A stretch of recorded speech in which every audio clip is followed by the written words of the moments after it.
back. This is Boomer Life on CL 650. Don't need money, don't take fame, don't need no credit card to ride this train. It's strong and it's sudden and it's cruel sometimes, but it might just save your life.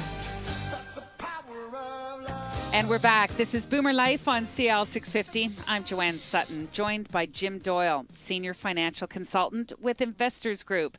On Boomer Life today, we're talking about your financial future, where a well-thought-out plan for your financial future is an integral part of building the life that you want for yourself and for your family. So, Jim, before the break, we touched on establishing some stronger financial habits for 2015 and building a financial plan. So can we talk a little bit more about the importance of putting that all in writing? According to a new survey by the Financial Planning Standards Council, financial stress is causing Canadians to lose sleep. 45% say they're embarrassed by their lack of control over their finances. And for couples that share finances, 40% admit to regularly arguing over money. Okay. To get some real value from financial planning, you need a financial plan. Just to save the arguments. Absolutely. First point. Can you expand a little bit on the differences between the investment plan and or an investment plan and a financial plan? They're two very different approaches, but equally important. I think a lot of people still confuse the two. Here's how I see the differences. I want to be a catalyst for people to improve their financial situations, whether that's those that are already financially independent to those who have suffered a few financial setbacks and want to make the best of their situation. When an investment plan works well, okay, it helps you focus on investment selection, but I can't stress just how many other aspects are important to be considered. In a financial plan, it needs to go beyond investment selection. So let me ask, consider for a moment. How would your planning look if your investment decisions would know ahead of time that you were going to live a lot longer than you had planned? Would you change things up a bit? I think you might.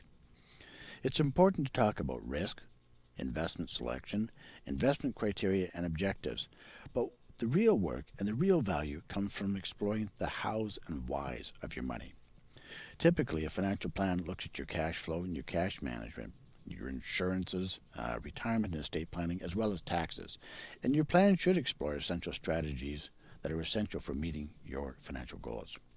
And for seasoned investors, didn't want to forget you folks, additional investment selection advice might not be something that's important to you. However, financial planning advice in areas like wealth transference, tax or estate planning, and cash flow could significantly improve your financial picture. So what about those people who say they just don't understand investment choices and they don't want to take much risk? Yeah, we see lots of this, okay? There was a recent study done by one of the major Canadian banks out there, and what it showed is that most Canadians, 80%, say they need annual returns of 4% or higher to reach their retirement savings goals. Yet, near 70% of those polled primarily hold guaranteed investment products, since they're wary of the market. Fear is still affecting their investment decisions and keeping Canadians from meeting their financial goals.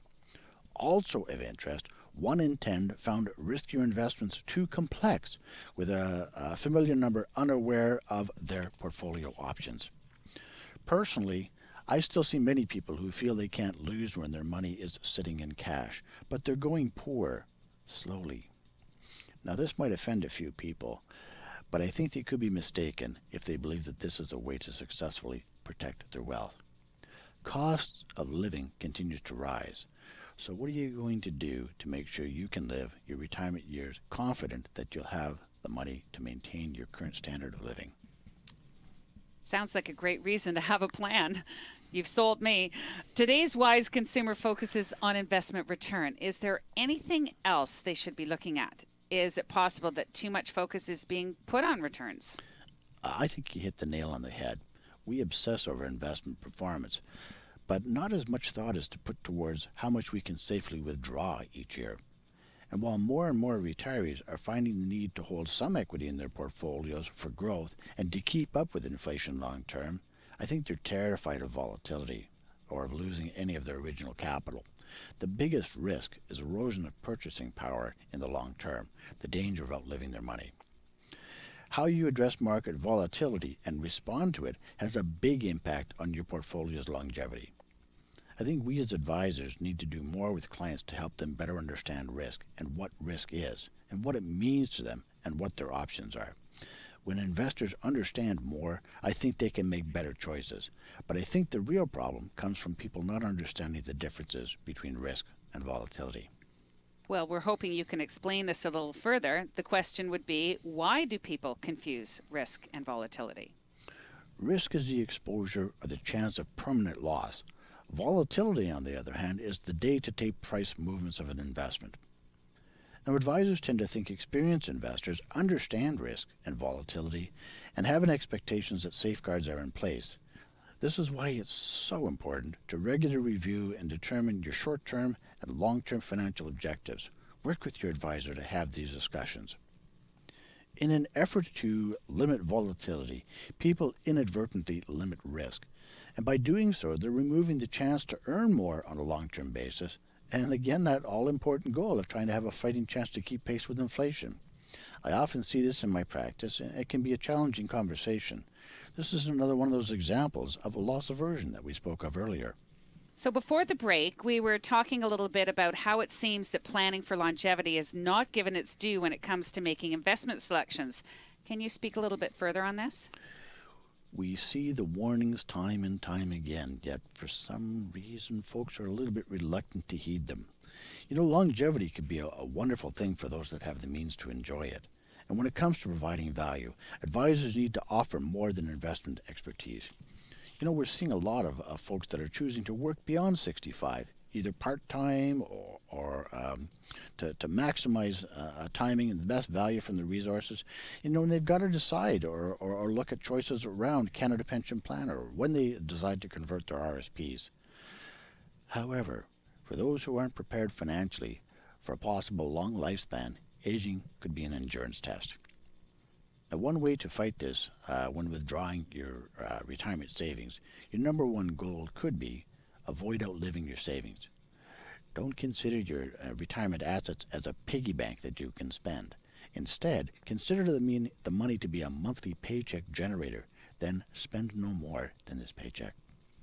It's pretty clear when it comes to TFSAs that there's a lot more to consider than just choosing an investment.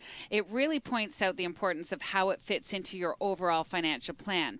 Why do you think a number of Canadians are really missing out on this? TFSA stands for Tax-Free Savings Account. I know there's something promoted as a tax-free temporary savings fund or travel fund, but I'm not a great fan of that approach. I tend to favor funding retirement accounts first. TFSAs offer tax-free growth, while RSPs offer a tax deferral and likely a tax refund. Now, for those of you that are up to speed on this, you probably already know that this year's TFSA limit is $5,500. And the contribution room since inception is now $36,500. One of the big questions I want to ask people is, how does the TFSA fit into your financial plan? Well, let's just target seniors in this specific conversation. Why would a senior want to pay particular attention to how a TFSA might fit into their overall financial plan right now? Right now, there's a TFSA loophole that could benefit seniors. TFSA income and capital gains are not included when it comes to determining eligibility for income-tested government benefits such as OAS and Guaranteed Income Supplement. For many assisted living arrangements, particularly those that are subsidized, your income levels may determine how much you're paying. For better-off Canadians, reducing taxable income while attempting to sustain appropriate cash flow can take some good planning. If you have non-registered investments and you have not fully funded your TFSA contribution limit, you might want to explore whether this could be the right move for you. For most of our listeners, if they need to choose between a TFSA or an RRSP contribution, do you have any suggestions? I think in most cases, the RSP contributions win out, but not always. The answer is likely to be different for each person since it depends on things like your personal tax rate now versus what it's going to be when you retire. We hear the arguments that RSPs being a time tax bomb, waiting to detonate in retirement.